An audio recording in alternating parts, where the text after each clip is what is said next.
Welcome to Apples to Go. We're a manufacturer of slicing equipment for fresh cut soft cored fruit. Apples, pears, lemon, lime, citrus, etc.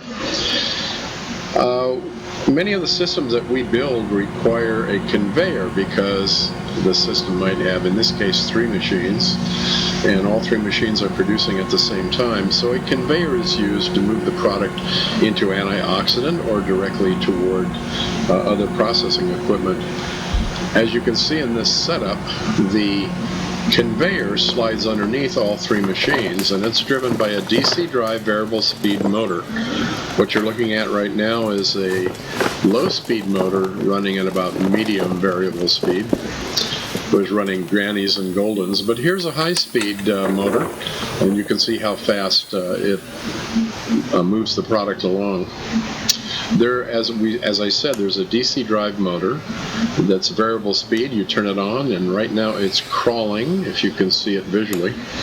And the operator will turn the speed up so that it's going as fast as it can go. That is the low speed motor, incidentally. Okay, so it's that simple.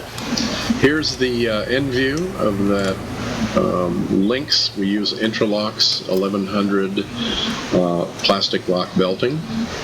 And here's another view into the corner with the drive motor driving the belt. You can see it's very smooth and accurate. Works very well.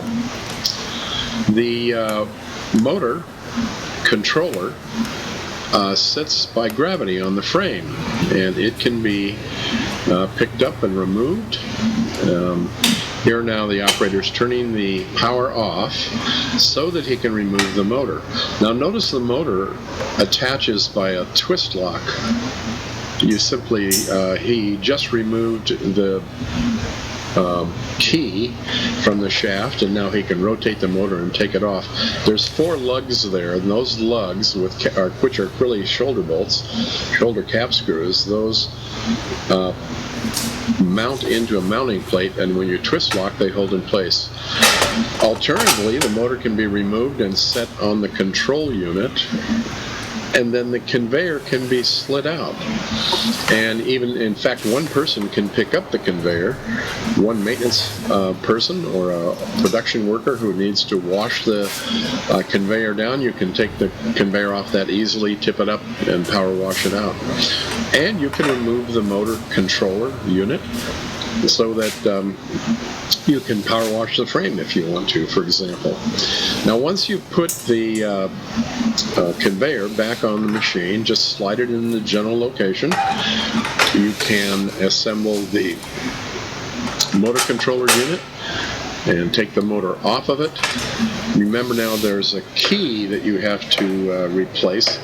So after you put the motor in and twist lock it in position, then you want to adjust the motor belt so that the key slides into the key slots. Now you can turn the machine on, turn the controller on, and you can set your speed. As you can see there, it's running real slowly, and then he's moved it all the way up to high speed. So it's that simple. It's made to be easy for your facility to take apart and clean and put back together.